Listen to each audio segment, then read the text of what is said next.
Negara Kesatuan Republik Indonesia mempunyai deretan daftar nama pahlawan Indonesia yang berjuang merebut kemerdekaan dan mengusir penjajah dari tanah air. Salah satu pahlawan yang sangat berjasa adalah Pangeran Diponegoro. Pangeran Diponegoro lahir di Yogyakarta pada Jumat 11 November 1785 dari ibu yang merupakan seorang selir bernama Raden Ajeng Mangkorawati dan ayahnya yang bernama Gusti Raden Mas Surojo. Pada saat Pangeran Diponegoro lahir, ia diberi nama Raden Mas Mustahar, yang akhirnya ia diberi gelar pangeran dengan nama Pangeran Diponegoro pada tahun 1812 ketika ayahnya naik tahta menjadi Sri Sultan Hamengkubuwono yang ketiga. Pangeran Diponegoro memiliki 12 putra dan 5 orang putri dari 9 wanita yang dinikahinya. Saat ini, seluruh keturunan Pangeran Diponegoro tersebut hidup tersebar di Indonesia, bahkan di luar negeri loh, termasuk Australia, Serbia, Jerman, Belanda, dan Arab Saudi. Pada saat itu, Sultan Hamengkubuwono yang ketiga meminta Pangeran Diponegoro agar beliau bersedia untuk diangkat menjadi raja yang selanjutnya. Namun, Pangeran Diponegoro menolak karena beliau sadar bahwa dirinya terlahir dari seorang selir. Pasalnya, di lingkungan kerajaan pada saat itu, yang biasa dinobatkan menjadi raja hanyalah anak dari permaisuri. Nah, pasti kalian sudah sering dengar kan?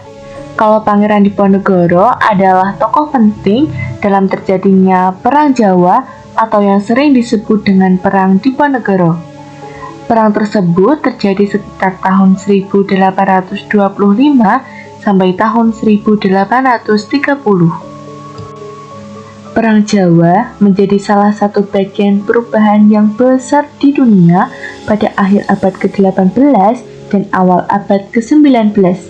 Bagi orang-orang Jawa, khususnya di Surakarta maupun Yogyakarta, masa-masa itu memperlihatkan semakin merosotnya tatanan Jawa, khususnya di dalam keraton. Ditambah lagi campur tangan Belanda yang tidak terkendali semakin memperparah keadaan. Perlawanan yang dilakukan oleh Pangeran Diponegoro terhadap pemerintahan kolonial memang pantas mendapatkan apresiasi yang tinggi. Perlawanannya mendapatkan dukungan rakyat dan juga keterlibatan yang cukup besar dari kalangan istana, yang menunjukkan bahwa dia mempunyai pengaruh yang cukup besar dalam kehidupan sosial masyarakat dan kerajaan pada masa itu. Perang Diponegoro atau Perang Jawa diawali dari keputusan dan tindakan pemerintah kolonial Belanda yang memasang patok-patok di atas lahan milik Diponegoro di desa Tegalrejo. Tindakan tersebut diperparah dengan beberapa kelakuan Belanda yang tidak menghargai adat istiadat. Hal inilah yang membuat Pangeran Diponegoro semakin muak hingga mencetuskan sikap perlawanan. Berbagai cara licik juga terus dilakukan Belanda untuk menangkap Diponegoro. Bahkan sayembara pun digunakan dengan mengeluarkan maklumat pada 21 September 1829. Yaitu barang siapa saja yang dapat menangkap Pangeran Diponegoro, baik hidup atau mati, akan diberi hadiah sebesar 50.000 gulden beserta tanah dan penghormatan. Lalu pada tanggal 28 Maret 1830 bertepatan dengan Idul Fitri, Jenderal de Kock bertemu dengan Diponegoro. Jenderal de Kock didampingi Residen Guy de Fawkes, Letgold Walsh, Mayor de Storrs, dan penerjemah bahasa Jawa Kapten Roy.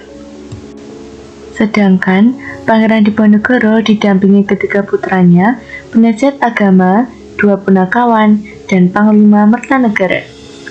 Pada saat itu mereka memulai pertemuan, namun di tengah pertemuan de Kock langsung bicara dan menahan Diponegoro, sehingga suasana pun berubah menjadi tegang.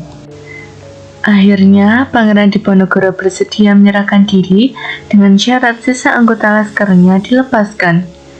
Setelah ditangkap di Magelang, dia diasingkan ke gedung Keresidenan Semarang yang berada di Ungaran, lalu dibawa ke Batavia pada 5 April 1830 dengan menggunakan kapal Pollux. Diponegoro tiba di Batavia pada 11 April 1830 dan ditawan di Stadwis. Dia kemudian diasingkan ke Manado pada 30 April 1830. Beliau tiba di Manado pada 3 Mei 1830 dan ditawan di Benteng New Amsterdam. Pada 1834, Diponegoro dipindahkan ke Makassar hingga wafatnya di Benteng Rotterdam tanggal 8 Januari 1855. Nah, itu dia teman-teman, penjelasan singkat mengenai biografi Pangeran Diponegoro dan perannya dalam Perang Jawa 1825 sampai tahun 1830. Menghargai jasa para tokoh-tokoh bangsa, seperti halnya Pangeran Diponegoro, tidak hanya dengan mengenang dalam hati dan berterima kasih, melainkan juga dengan meneladani sikap dan perbuatan mereka.